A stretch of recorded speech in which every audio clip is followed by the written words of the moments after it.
ಮಾನ್ವಿ ತಾಲೂಕಲ್ಲಿ ಹೆಚ್ಚಾಗಿ ಜೋಳ ಬೆಳೆಯಲಾಗಿದ್ದು ಸರ್ಕಾರ ಕೂಡಲೇ ಖರೀದಿ ಕೇಂದ್ರ ಪ್ರಾರಂಭ ಮಾಡಬೇಕು ಎಂದು ಕರ್ನಾಟಕ ರಾಜ್ಯ ರೈತ ಸಂಘ ಹಾಗೂ ಹಸಿರು ಸೇನೆ ಪದಾಧಿಕಾರಿಗಳು ಮಾನ್ವಿ ತಹಶೀಲ್ದಾರ್ಗೆ ಮನವಿ ಸಲ್ಲಿಸಿದರು.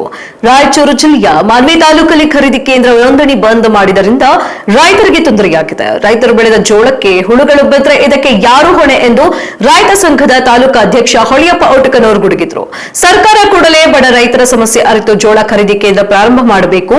ಒಂದು ವೇಳೆ ನಿರ್ಲಕ್ಷ್ಯ ತೋರಿದ ಆದಲ್ಲಿ ರೈತ ಸಂಘದಿಂದ ಉಗ್ರವಾಗಿ ಹೋರಾಟ ಮಾಡಲಾಗುತ್ತದೆ. ಮುಂಗಾರು ಹಿಂಗಾರು ಅನ್ನೋದೇ ಯಾವ ರೈತ ಬೆಳೆದಿರ್ತಾನೆ, ಯಾರು GPS ಆಗಿರ್ತದೆ, ಅದ್ರ ಪ್ರಕಾರ ಎಲ್ಲ ರೈತರ ಜೋಳವನ್ನು ಖರೀದಿ ಮಾಡುವಂಥ ಪ್ರಯತ್ನ ಸರ್ಕಾರ ಮಾಡಬೇಕು. ಅದ್ರ ತಕ್ಕಂಥ ತಾಲೂಕಾಡಳಿತ ಅದಕ್ಕೆ ಸ್ಪಂದನೆ ಕೊಡಬೇಕಂತೇಳಿ ಈ ಮೂಲಕ ಹೇಳ್ತಾ, ಏನು ಈಗ ಮುಂಗಾರು ಏನಾಗಿ ಮುಂಗಾರು 2 ದಿನದಲ್ಲಿ ಸ್ಥಗಿತ ಆಗಿದೆ. ನಾವು ಮುಂಗಾರು ಇವರು ಹೇಳಿರೋದು ಏನಂದರೆ 88,000 ಮೆಟ್ರಿಕ್ ಟನ್ ಖರೀದಿ ಮಾಡ್ತೀವಿ ಅಂತ ಹೇಳ್ತಾರೆ. ಹಾಗಾಗಿ ಅದು ಏನು ರೀಚ್ ಆಗ್ಯದ ಅಂತೇಳಿ ಬಂದ್ ಮಾಡಿದ್ದಾರೆ.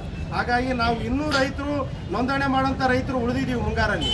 ಹಾಗಾಗಿ ಮುಂಗಾರಲ್ಲಿ ತಕ್ಷಣ ಪ್ರಾರಂಭಿಸಬೇಕು. ಅದ್ರ ಜೊತೆಗೆ ಹಿಂಗಾರು ಏನು ನೋಂದಣಿ ಪ್ರಾರಂಭಿಸಬೇಕು.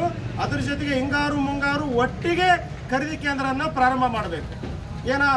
ಖರೀದಿ ಕೇಂದ್ರ ಪ್ರಾರಂಭ ಮಾಡಿ ಏನು ಎಕರೆಗೆ ಏನು 15 ಕ್ವಿಂಟಲ್ ಮಾಡಿದಾರ, ಅದು ಸಾಕಾಗ್ತಾ ಇಲ್ಲ. ಹಾಗಾಗಿ ಎಕರೆಗೆ 20 ಕ್ವಿಂಟಲ್ ಮಾಡಬೇಕು. ಮತ್ತು ಒಬ್ಬ ರೈತ ಎಷ್ಟು ಜೋಳ ಬೆಳೆದಿದ್ದಾನೋ ಅಷ್ಟು ಜೋಳನ ಖರೀದಿ ಮಾಡುವಂಥ ಪ್ರಯತ್ನಕ್ಕೆ ಈ ಸರ್ಕಾರ ಕೈ ಹಾಕಬೇಕು.